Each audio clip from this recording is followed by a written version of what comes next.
করে এরপরে এত আহত হয়েছি, আমার বেঁচে থেকে এই শেষ বয়সে যদি আজকে আমি নাগরিক হই, তাহলে আমার বেঁচে থেকে লাভটা কি?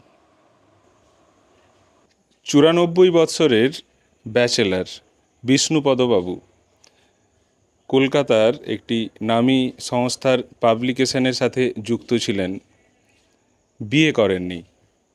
পরবর্তীতে তিনি রিটায়ারমেন্টের পর ভিটেমাটি ছাড়া হয়েছেন বলা চলে। এখন তিনি রয়েছেন বৃদ্ধাশ্রমে, কিন্তু বৃদ্ধাশ্রমে থাকলেও তার যে গ্রামের বাড়ি, সেই গ্রামের বাড়িতে কিন্তু প্রত্যেকবার ভোটে নিয়ম করে যেতেন, ভোটটা দিতেন।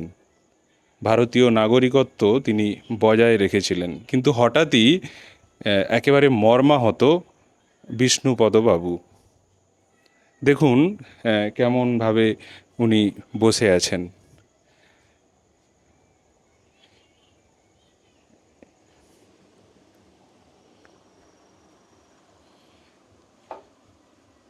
এই বিষ্ণুপদবাবুর সাথেই কথা বলবো, তুলে ধরবো এক অন্য ধরনের কথা, যে কথা আপনাকেও ব্যথিত করবে। উনি এখন মর্মাহত এই কারণে, ভোটার লিস্টে ওনার নাম নাকি বিয়োজিত। উনি প্রশ্ন তুলেছেন, তাহলে কি আমি আর ভোট দিতে পারবো না? তাহলে কি আমি ভারতের নাগরিক নই? চলুন কথা বলি ওনার সাথে। ঘাটাল মহকুমার দাসপুরের সরবেড়িয়ার বিষ্ণুপদ রায় খাতা কলমে বয়স 85 হলেও ওনার কথায় বয়স এখন 94 ছুঁয়েছে। গ্র্যাজুয়েট এই মানুষটা গ্রাম ছেড়ে কলকাতায় থেকে পড়াশুনো করেছিলেন। পরে সেখানেই এক প্রকাশনী সংস্থায় কাজ শুরু করেন। বিয়ে করেননি। কলকাতার জোড়াবাগানে নিয়মিত ভোট দিয়েছেন, সেখানেই থাকা, খাওয়া, চাকরি করা। পরে অবসরকালে গ্রামে ফেরেন। গ্রামের ভোটার তালিকায় নাম ওঠে। মাঝে ঠিক করেন আশ্রমে থাকবেন। পুরীর এক আশ্রমে থাকা শুরু। অবসরকালে পাওয়া 5 লক্ষ টাকা, সাথে পড়াশুনোর সমস্ত নথি থাকত এক বাক্সে। হঠাৎই সেই বাক্স চুরি। সব হারিয়ে দাসপুরের বাড়িতে ফেরা। তারপর থেকেই বলা চলে ভবঘুরে অবস্থা। 2000 সাল নাগাদ দাসপুরের নিমবার্ক মঠের বৃদ্ধাশ্রমে থাকা শুরু। গ্রামের বাড়িতে যাতায়াত ছিল মূলত ভোটের সময় ঘটা করে ভোট দিতে যেতেন। বিষ্ণুপদবাবু জানান, তারা 3 ভাই 3 বোন ছিলেন। বাবার জমি জায়গা সাথে যজমানি ভালোই চলত। ভারতের আদি বাসিন্দা তাঁরা, দাবি তাঁর। তবে আজ কয়েকদিন ধরে মনমরা তিনি। এসআইআরের গেরোয় তার নাম বাদ পড়েছে ভোটার তালিকা থেকে।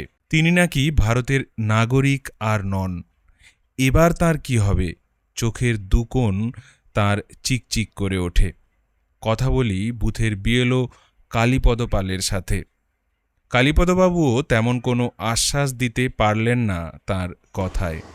আমি কলকাতায় থাকতাম, আচ্ছা, একটা চাকরি করতাম বেসরকারি সংস্থা, প্রকাশন সংস্থা একটা। সেখান থেকে আমি ব্যাচেলর লোক, একা মানুষ। আমি ওখানে রান্নাবান্না করে খেতাম। আমার এইরকম 2টো রুম, ফ্ল্যাট ছিল, 2টো রুম, বাথরুম, পায়খানা সেপারেট। তো সেখানে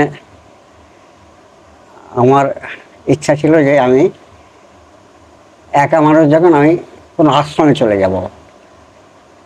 এইভাবে ওইখানে ওই বেদান্ত মিশনের অফিস ছিল ওখানেও আমি যেতাম মাঝে সাঝে। ওখানে ওরা বলেছিল আমাদের পুরীর যে বেদান্ত মিশন আছে সেখানে আপনি থাকবেন। মানে আপনি আর বাড়ি ফিরলেননি, ঘর ছাড়া হয়ে গেলেন, তাই তো?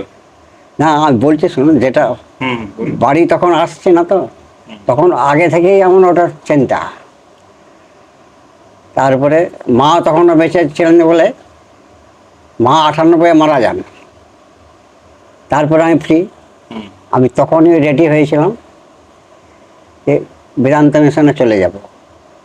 ওই টাকা পয়সা সমস্যা, আমার ট্রাঙ্ক ভর্তি সব কিছু ছিল, আমার ট্রাঙ্ক সব চুরি হয়েছে। 5 লাখ টাকার মতো তখনকার বাজার। আর তখন আমি সোনা তখন 400-500 টাকা ভরি। সেই সময় 400-500 থেকে 600-র মধ্যে হবে। আমি 5,000 টাকা তখন আমার বেতন হয়েছিল। তাহলে 1 মাসের টাকা থেকে ক ভরি সোনা কেনা যেত 1 মাসের বেতন থেকে। আর এখন যে যারা চাকরি করে ক ভরি সোনার পয়সা পায়। যাই হোক, ভাগ্যের ফেরে আমার ওইরকম হয়ে গেল। আমার আর যাওয়া হলো না। তখন আমি কী করবো, কিংকর্তব্য বিবর হয়ে যায়। দেশে আয় জানি তো ওরা কেউ কারোর সঙ্গে কেউ আমাকে ইয়ে করবে না।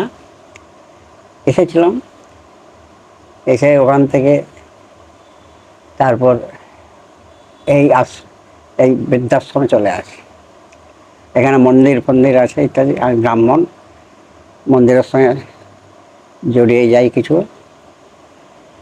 আর সেই যে 2000 সাল থেকে সরবরিয়ার তৎকালীন অঞ্চল প্রধানের থেকে সার্টিফিকেট নিয়ে, সেই সার্টিফিকেট আছে এখানে দিয়ে আমি সেই থেকে এখানে বাস করছি। কন্টিনিউ সেই 2000 সাল থেকে আছি। খুব কমই যাই, কোথাও খুব কম যাই। ভোট দিতে যান? ভোট দিতে যাই এই টুকটাক প্রয়োজনে।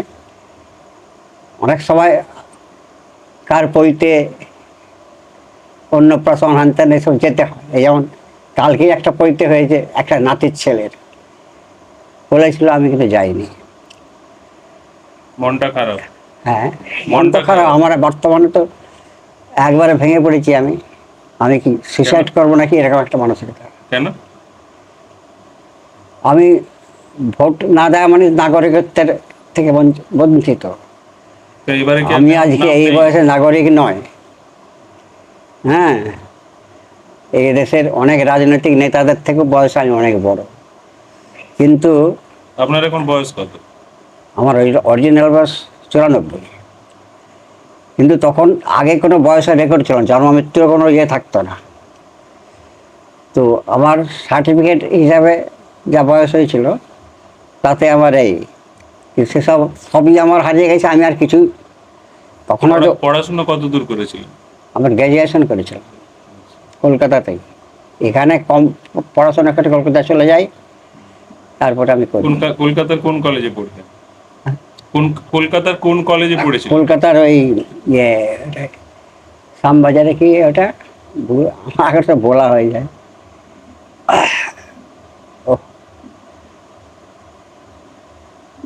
কলেজের নাম আমি ভুলে যাচ্ছি। আচ্ছা, ঠিক আছে। তাহলে এখন এরকম পরিস্থিতি? এখন এই পরিস্থিতি। জমি জায়গা প্রথম একটা বৃহৎ অংশ আমি কি বলে, আমার একটা ভাইপো বড়দার একটা বড় ছেলে, সে এখন কিন্তু মারা গেছে। তাকে দেবো বলে মনস্থ করেছিলাম। সে করলো কি, সে মানে দানপত্র নয়, রেস্ট্রিক্ট বলতে কি, আর সব ভাইকে জড়ালো। সে রেস্ট্রি অফিসে গিয়ে এরকম করছে, আমি আর কি করবো। তখন সে বলছে, কাকা তুমি আমাকে তো বিশ্বাস করো। এই কথায় আমি তাকে রেস্ট্রি করে দিই। তবে আমি কিছু টাকাও দিয়েছিল। ও 4 ভাই নিয়েছে, 1000 টাকা দিয়েছিল। এইরকম। আপনারা ক ভাই? আমরা ভাই ছিলাম 3 ভাই। আর 3 ভাইয়ের মধ্যে আমি ছোট। দিদি আছে? বোন আছে নাকি? বোনও 3টে। একজনই দিদি ছিল আর 2টি আমার পরের। আপনার বাবার নাম? বাবার নাম রামকৃষ্ণ রায়, মা রাজবালা রায়। বাবা কি করতেন? হ্যাঁ, বাবা কিছু গুরুগিরিও করেছেন, ব্রাহ্মণ হিসাবে কাজ চলে। যজমানজি? হ্যাঁ। আর তাছাড়া বাবার ব্যবসাও ছিল। আর দাদাদেরও আমাদের ব্যবসা দোকান। কলকাতার কোথায় থাকতেন? কলকাতা জোড়াবাগানে থাকতাম। কি কাজ করতেন? ওই পাবলিকেশনের ম্যানেজার ছিল। পাবলিশার। সেখানে পাবলিকেশন, প্রিন্টিং সব কিছু ছিল। তখন হ্যান্ড হ্যান্ড প্রিন্টিং হতো, হ্যান্ড হ্যান্ড টাইপ, সেসব কাজও আমি জানতাম। আমি আমার সব কিছু করেছিলাম। আর প্রুফ রিডিং করতাম, আর কপি এডিট করেছি। আর ধরুন সংক্ষেপ করতে হবে, বাড়াতে হবে, সেসবগুলো আমি করেছি। লেখাকে কোনো প্রবন্ধ বা যে কোনো হ্যাঁ, লেখাকে। অনেক সময় যে একটা লেখাটাকে স্কেচ করতে হবে, করলাম। 8 পাতায় আছে, তাকে 4 পাতা কি 2 পাতায় নিয়ে আসা হয়, এরকমও। আবার 4 পাতাকে 8 পাতা করতে হবে, বৃদ্ধি করা, সেও আমি করেছি। এখন আমার ব্রেনটা খুব ভালো কাজ করছে না, এখন বয়স হয়ে গেছে, কথাও ভুলে যাচ্ছে, অনেক কিছু ভুলে যাচ্ছি। তো আজকে আমি বিশেষ করে এরপরে এত আহত হয়েছি, আমার বেঁচে থেকে এই শেষ বয়সে যদি আজকে আমি বেনাগরিক হই, তাহলে আমার বেঁচে থেকে লাভটা কি? এইটাই হচ্ছে আমার দুঃখ। একই ব্যবস্থা এরকম কখনোই দেখিনি আমি এতদিন জীবনের, যে এতদিন ভোট দিয়েছি, এত ভোটার লিস্ট হয়েছে, কখনো এরকম অবস্থা হয়নি। আজকে আমি যে এর মধ্যে পড়েছি, ভগবান আপনারা যদি ব্যবস্থা করতে পারেন আমার যাতে নাগরিকত্ব রক্ষা হয় এবং ভোটার রেকর্ড আমি পাই, সেইটাই সকলের কাছে আমি আবেদন জানাচ্ছি।